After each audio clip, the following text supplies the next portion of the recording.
Like you could change the room's acoustics by opening cupboard doors. Actually, let me close that window. It's a nice sounding guitar. Hi. Hi. Hi. I've never done this before, so all awkward. Hey everybody, thanks for watching. Today is a bit different because I have a guest, Matt James. You may have heard me talking about him in Making Lumoberry episode 1 because he helped me with the mix. And a lot of stuff that you'll see on my website he mixed, so like the Breakfast with Elephants and the whiskey advert and all of those things. Yeah, one or two little things. Yeah. We like working together. Yeah, he's amazing. Matt, who are you and... Simple. I'm a dad.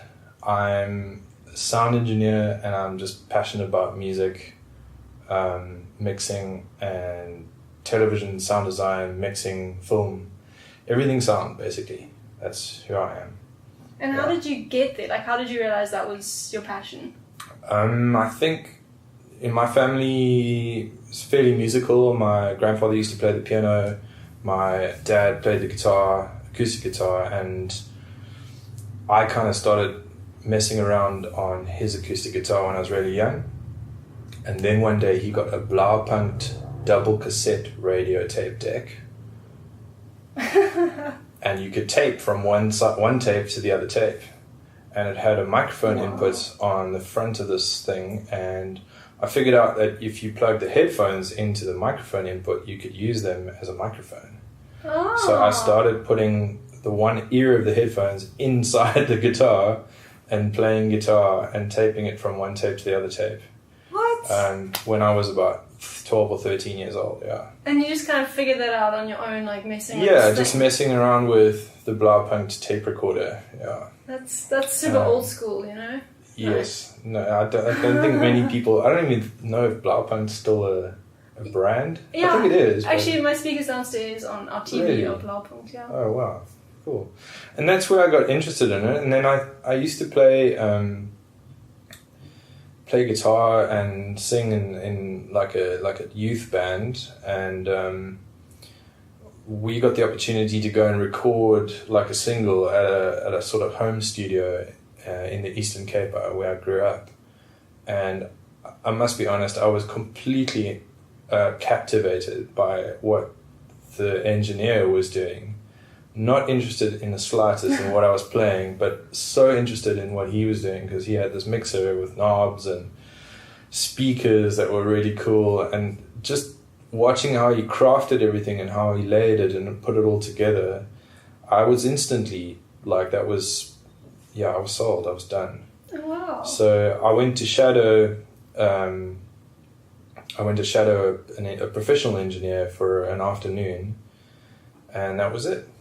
That was it for me.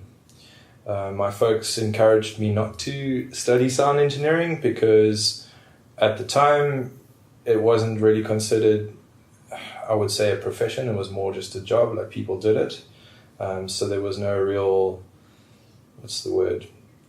I don't want to say respect. It just didn't have that same sort of level of recognition and that other sort of jobs would have had. So I went to study, and I didn't study sound, and I hated what I was studying. I dropped out, and I moved to Cape Town. I studied sound, and I was, Where were you living before you moved to Cape Town? I was living in East London, in the Eastern Cape, and... That's in South Africa. That's in South Africa, yeah. Which is quite a small city. I was not exposed to any of what I have been in Cape Town, and it was quite a culture shock coming to a big city and working here. But moving from that, got into live engineering. I toured the country with bands, doing front of house, and then realized shortly after that I was giving my ears quite a hard time, because it's a tough life. And a lot of respect to live engineers. They go through a lot. So got into studio and started taking on corporate jobs and getting into TV mixing and film and radio, and Before I knew it, I was managing a branch of a studio for a very long time, and then I decided to go on my own, and I opened up my own studio with a business partner called Rhapsody Recording, and yeah, we had some, and that's pretty much where I mostly worked with you, Mike. It was through that, and it was great. So we've been doing everything from TV to film to radio adverts to music production, band recordings, different genres, from trip hop to operatic musicals. So it's very diverse. It's been an interesting career so far. And it's crazy to think that when you started sound engineering that people might not have thought there's a career progression, but I saw this morning you were nominated for a SAMA. A SAFTA. Oh, a SAFTA. Yeah, close, but no, it's not quite. So SAMA is the South African Music Association. And SAFTA is the South African Film and Television. So I was nominated this year for a SAFTA for a contribution in sound to a TV drama which I mixed in 2018. And that's coming up in 2 weeks, so we'll see if I get one. It doesn't really matter to me. The recognition is nice either way. A nomination is as good as a win. Like, I respect the other guys in my category. Well, actually, everyone has been nominated and have won in the past as well. Because I mean, the industry in South Africa needs to have more camaraderie and less competitiveness. I think generally, what you're doing, like the platform that you've got with your YouTube channel, is enabling and helping people, and you're giving of your experience and you're giving of your knowledge. And that we see globally as a movement, I think, is a good thing. If people hold on to their knowledge and their experience, I feel like it's stunting the growth of an industry. I think because jobs are scarce, or people think jobs are scarce, they want to hold on because they get greedy. I mean, I know from being on YouTube, the people are amazing. Like, everyone's helping each other in the comments, and you know, people say, oh, everyone on the internet is evil. Like, every now and again there's like a mean person, but like 1% of the time, most of the time, everyone's so friendly, and like, I'm super grateful for that.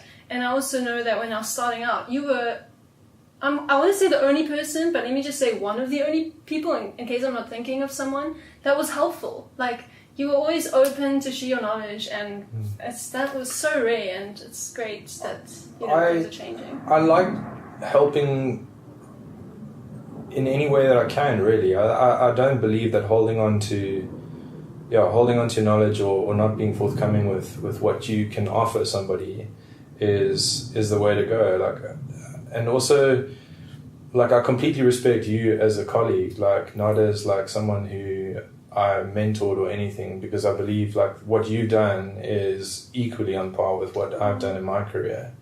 And I'm humbled by the fact that you can sight read music and I can't. So things like that, and you play the most beautiful piano and viola, and your programming is insane.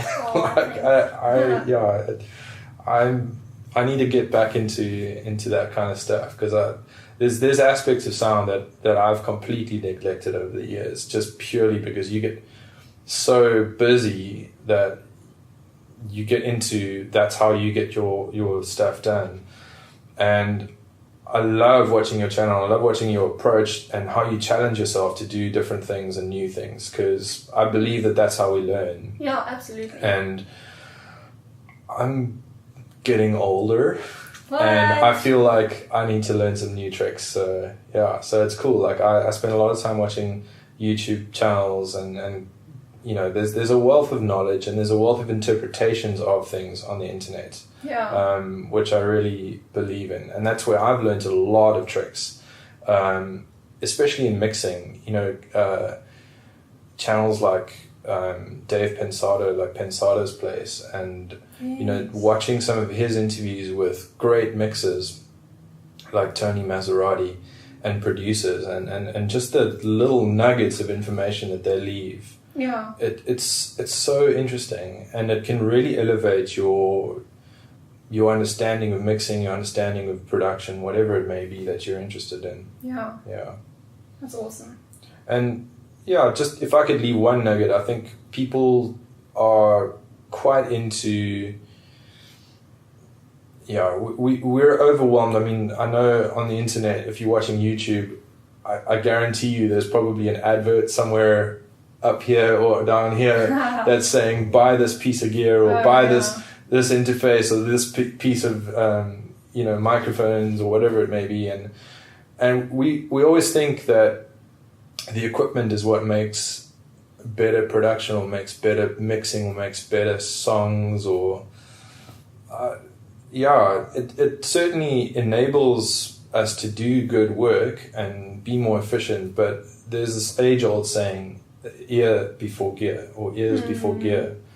And I'm a firm believer in that. And it takes 10,000 plus hours to get your ears to the point where, you can trust your mixers really, really well. So if you're not doing the time, you're going to try and spend money on gear, it's not going to work. Right. So you got to do the time. You got to put the time in, and when I say do the time, I mean practice. There's a wealth of sites where you can download full stems for songs in any genre. Yeah. If you're not creating it yourself, It's actually interesting. Just mix. Yeah. When I started, I have a music background and not a sound background. And I always thought, people tell me I have a good ear, but what they meant is orally I'm able to say, this is that chord or... But when I started with the computer music, reverb, I was like, I don't hear the difference between the dry and wet. And it took... But over the years, I'm starting to hear things. Like this morning, I was editing a sample pack, and I was recording the sample pack in a very quiet environment, but I could hear the tiniest reverb tail, and a few years ago, I wouldn't have even noticed. Yeah, so mixing's dear to me. I get so caught up in mixing that I can forget to eat. I can forget to stand up. I can go for 6 hours in a chair and just zone in completely. Wow. So I love it that much. It really gets, it gets me in the feels. Yeah. It resonates with me as a person, and I love it. Well, it comes across in your work as well, the passion and attention. What I do, and this is, I don't know if you can relate to this, but sound engineers and producers and us lot are quite unique in the fact that we utilize quite a lot of both of our hemispheres of our brain. So we're quite technical and analytical, but then also very creative at the same time. Right. So we have the ability to tap into both of those areas quite easily, which is quite unique because most people are just either one way or the other way. Yeah. They're more creative and flamboyant and don't worry about time and structure and cleanliness. Or you're very rigid, on time, clinical, this is how things go. OCD, I want to say OCD, but I'm just saying process, yeah, and not so much the creative. So that's why sound engineers are kind of a unique breed, if you will, because you have the best of both. So I can do my best work when I'm in a good frame of mind, I'm in a good mood, I'm engaged with, I don't feel stressed out because I've got 7,000 emails I've got to respond to, etc. I can be creative with my tools and my palette of plugins or gear or whatever it may be. And that's when I do good work.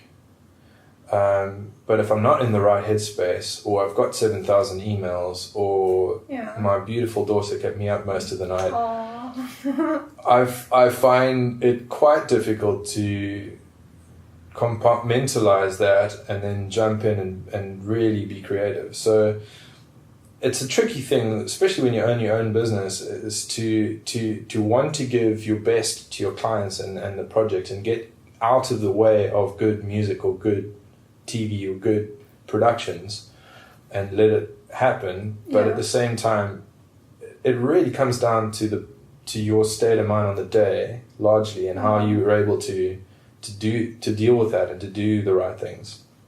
So it's a big balance, and the more you do it, the easier it gets, and you can learn tricks of the trade, and there's lots of ways of engaging and being creative in a short space of time.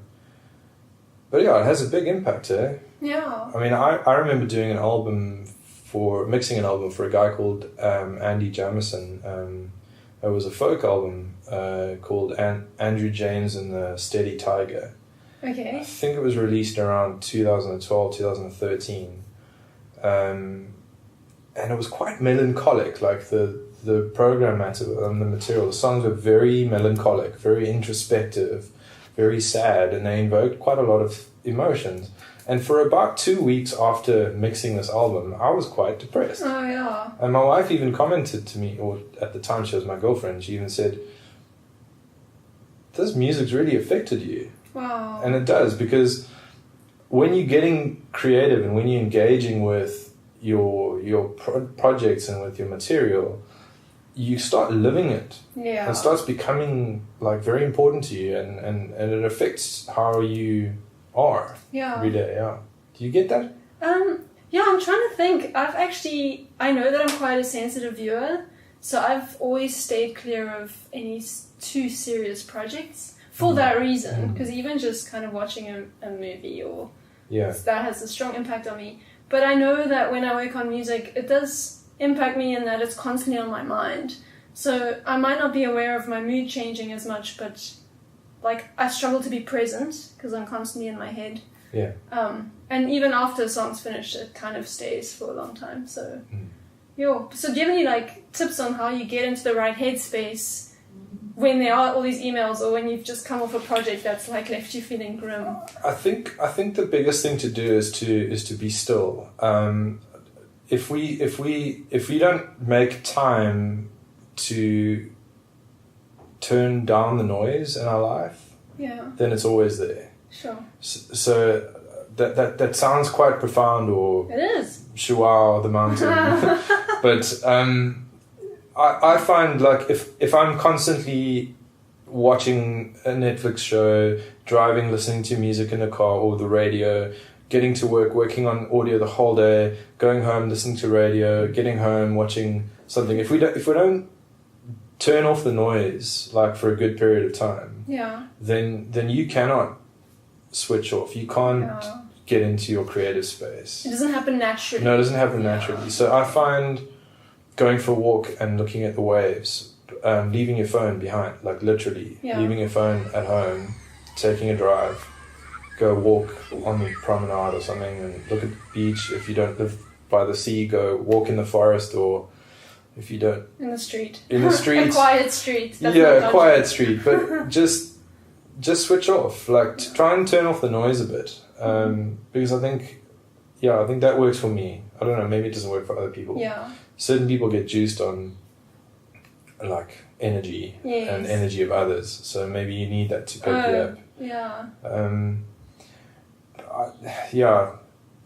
Stress is a tricky one, because just balance. Just get a balance, eh? Yeah. It's interesting you should say that. I was chatting to my husband about a similar thing, in that if I wait, or him as well, if we wait until we're stressed to try and calm down, it's almost like too late. But like if you have a daily routine or weekly routine of quieting down, then you don't actually need to get to that point of like stress, cliff, because every day you're kind of like releasing the pressure a little bit as part of your routine.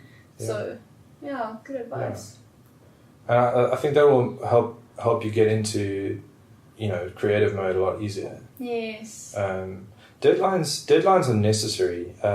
Deadlines are necessary. Structure is necessary. Yeah. Putting stuff in a calendar is necessary. For creative people, that's hard to understand. Like, damn it, don't mess with my process. But the thing is, like, even if you do have a creative process, like, you still know that you have to kind of do it in a certain amount of time, or, maybe you're the lucky person who doesn't really have deadlines and can just create, and but there's usually somebody breathing down your neck. And even if you don't have any deadlines, I mean, it must be harder to finish stuff. Even if I'm working on like my Lumaberry stuff, I have a deadline every month, because otherwise I'll just nitpick for the rest of my life. Sometimes I have the opposite problem. I have clients who who have full-time jobs, but they are doing music projects with me, but they kind of only get to it when they have the opportunity to. So I've got a lot of sort of projects that are sort of in hiatus, or they're just sitting in the air waiting for that person to not be busy so that they can give it some attention. Yeah. But that equates to projects a time that I've put into projects that I can't bill for because they're not finished. Oh, so they're kind of sitting around. Yeah. And that gets a bit frustrating sometimes, because you would love to encourage them to finish the process or to be more creative now. Yeah. But at the same time, that's counterproductive because they need to go through their process to get to the place where they can do those things. I guess it's different for different people in different situations even. Yeah, the opposite is when you're working on, a commercial for an agency and they want results yesterday, but they're not able to understand that the creative process takes time, and versions of music or score that has to be written for a project. We tend to work through the night sometimes. We tend to work really early mornings, weekends, just purely so that we can kind of get on top of those kinds of projects and deadlines because the expectations are really high, which is frustrating, but yeah, that's the industry we work in sometimes. Yeah, that's part of the job. Yeah. And now, where to next? So you've been doing all of this and... Yeah, so exciting times, actually. I'm taking my family on a bit of an adventure. Most of my family lives in Vancouver in British Columbia, Canada. And we're going to go join them. So my wife, my daughter, and myself. And... just to see if it fits with us and our lifestyle. So we're going to call it an adventure for now. Yeah, I like that. I'm keen to get into the industry there. I've got some contacts. I've worked in some studios in Vancouver. I'd like to touch base with the industry, introduce myself, and hopefully find some like-minded kindred spirits that I resonate with, a family, an audio family, get some work and integrate myself into that community. Yeah. So it's going to be a process. Yeah. I'm excited though because it's fresh, it's new.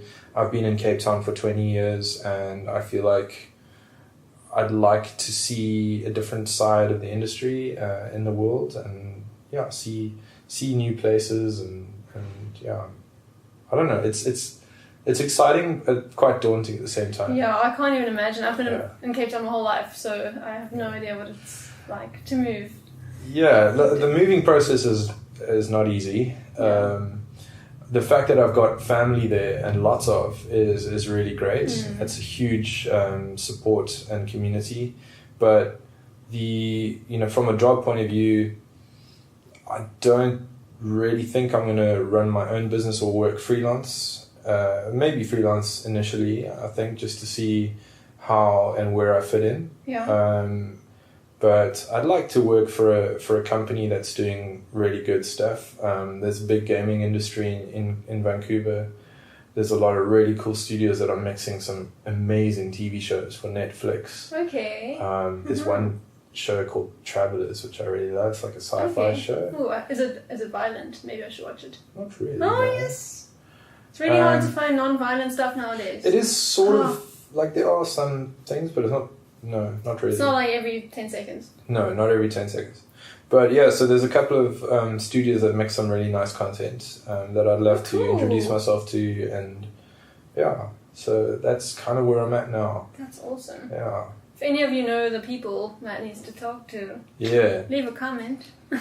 Please. Or contact Matt. I'll leave all his details in the description as well. Yeah, I'm on Instagram. I'm at Matt James CA, I think. Awesome. Well, thank you so much for coming to chat. It's a pleasure. I hope I left some insight.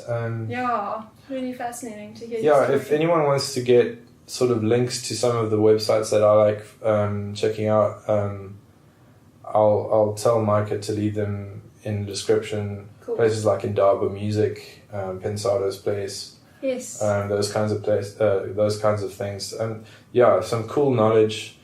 But if you guys have got any mixing questions, or I'm really into acoustics as well. I love designing acoustic spaces. I know quite a lot about that.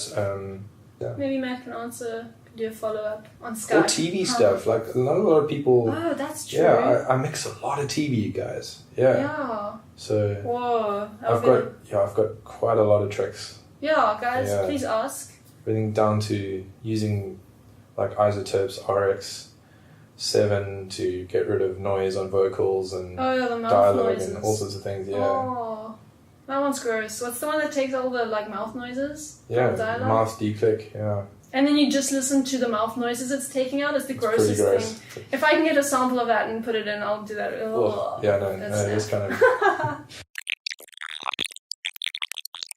Cool, guys. Thanks for having me, Micah. Appreciate it. Awesome. You're awesome. And I'm going to miss you, but we'll stay in touch, definitely. I'll definitely come to that side on of the world. social. So, thanks for watching, guys, and see you guys soon. Bye. Bye.